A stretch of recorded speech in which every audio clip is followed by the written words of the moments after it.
So tonight, Errol Spence is fighting Yordenis Ugas. This is a three belt welterweight unification.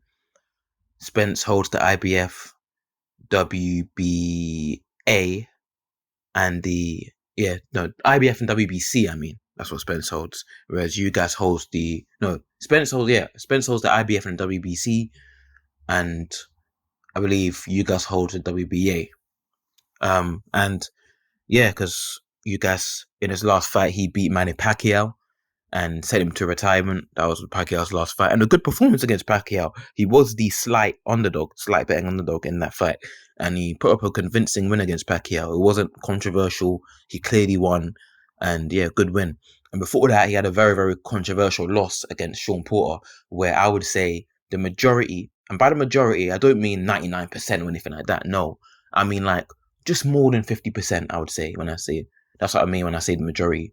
So the majority, i.e. more than 50% of boxing fans believe that Ugas beat Sean Porter. But it was a very close fight. Could have gone either way. And so Ugas has been making his mark in this welterweight division recently over the past couple of years. He's a very, very physically strong fighter. He's hard to push back. I don't think Sean Porter pushed him back. I don't think Sean Porter had Ugas on the ropes at any point in that fight. So he's hard to push back. And Porter's physically strong himself. But Ugas is even stronger. So Ugas is a strong guy. He's a counterpuncher, Ugas. Somewhat similar to Danny Garcia, but the difference is he's a lot bigger and stronger than Danny Garcia. I don't think he hits as hard as Danny Garcia, but he's bigger and stronger. And obviously their styles are not identical. They do have some differences too. Ugas likes to counter more to the body, as well as countering to the head, but he counters and combinations to the body. And yeah, he's got good sound fundamentals, a good solid fighter. He's different to your typical Cuban fighter because most Cuban fighters, they move around a lot. They use a lot of lateral movement, so on and so forth. Think about Rigo, who else is Cuban? What's that? Lara. So yeah, like that's how a lot of Cuban fighters fight. But Ugas kind of breaks that mold. He fights differently. He's a lot more flat-footed than your typical Cuban fighter. Likes to stand there in the pocket and counter your punches, wait for you to lead and counter. And Spence now moving on to him. With him, there's so many question marks. That's what makes this fight so intriguing. That's what makes this fight so interesting. We don't know if Errol Spence is the same fighter. He's been through a lot. He went through that horrific car crash where he could have died. And so he's lucky to not only be alive, but to still be boxing and to not suffer any broken bones. That is crazy. So he's extremely lucky, Spence.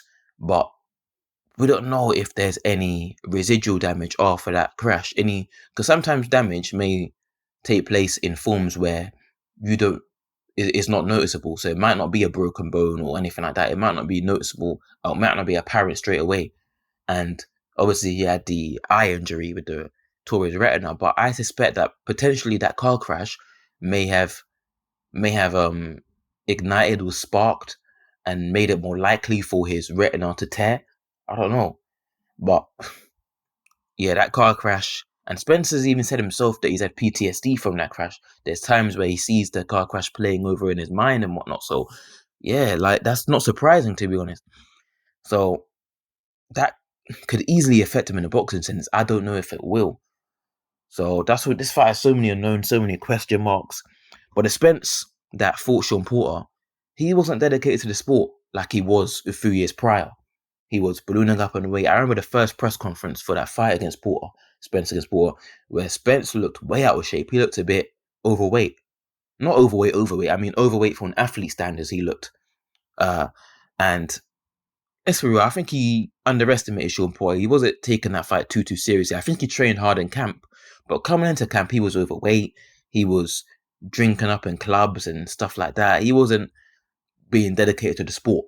And that fight was razor close. Spence just about won it. And obviously he scored the knockdown as well. But at the end of the day, Spence, yeah, he wasn't taking the sport seriously at the time. After that Porter fight, he continued the drink and he continued the ballooning up on weight. And when he got into the car crash, he was drink driving. And so obviously he got into the car crash. He had a fight against Danny Garcia, his first fight from that car crash. And he beat Danny Garcia more convincingly than any other fighter's done. Let's be real. He convincingly won that fight. Not wide, but relatively wide UD. One judge had it 9 rounds to 3. The other two had it 8 rounds to 4, all in Spence's favor. And in that fight, he looked a bit, his coordination and his balance was a bit off. He wasn't like, he didn't have poor coordination. He didn't have poor balance. No, it was a small difference, a subtle difference. But I could notice it, and I'm sure some other people could notice it, that it wasn't quite the same. He looked a bit, I don't know, a bit less fluid. And Spence has never been the most fluid fighter, but he looked even less fluid than usual in that Danny Garcia fight. But nonetheless, he was still good enough to beat Garcia convincingly, better than Thurman's done, better than Porter done, etc. So credit to him for that win. But yeah, I could notice the effects and how he looked different in that Garcia fight. And he even said himself, he gave himself a C+/B- performance.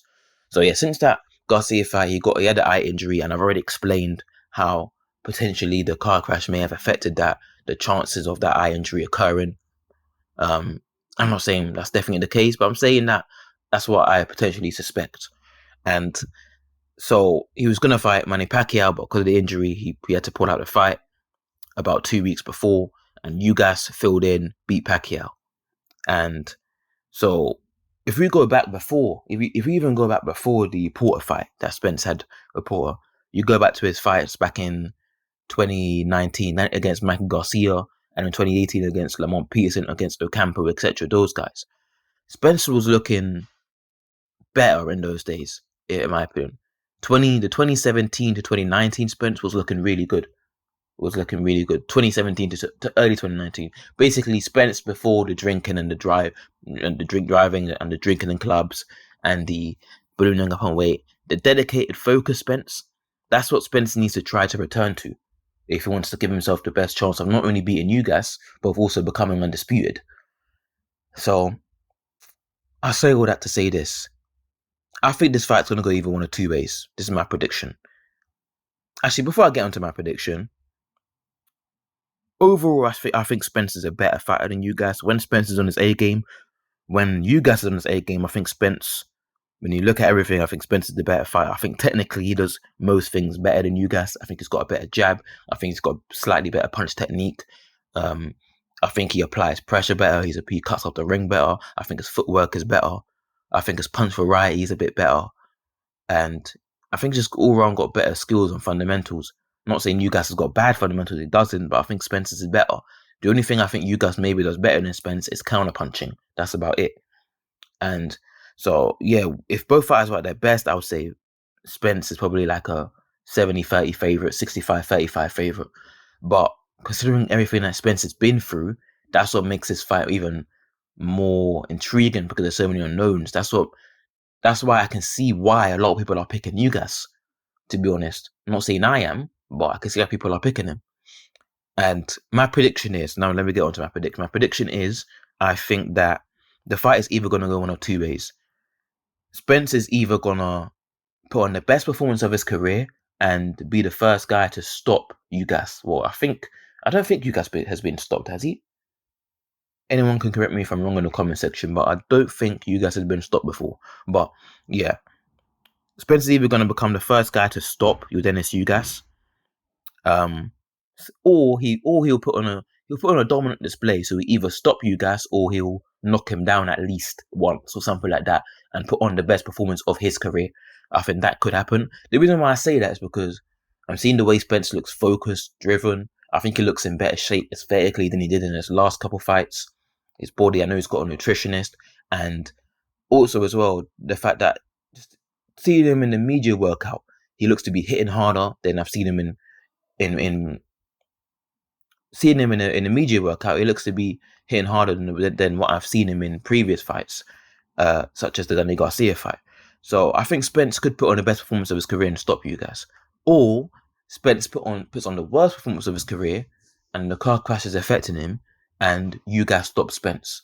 I think one of those two scenarios will happen. I don't think it's going to be a close point decision like a lot of people are thinking. I think it's going to be either a dominant display by Spence and he gets a stoppage, or a wide unanimous decision, something like that, with a knockdown, or Spence gets stopped himself, and you see you see how the car crash and everything like that is really affecting him, and he gets stopped. I think one of those two scenarios will take place. But guys, leave your predictions and your thoughts about this fight in the comment section below. The fight is tonight. I will be doing a post-fight review. And yeah, that's it for this video. So until next time.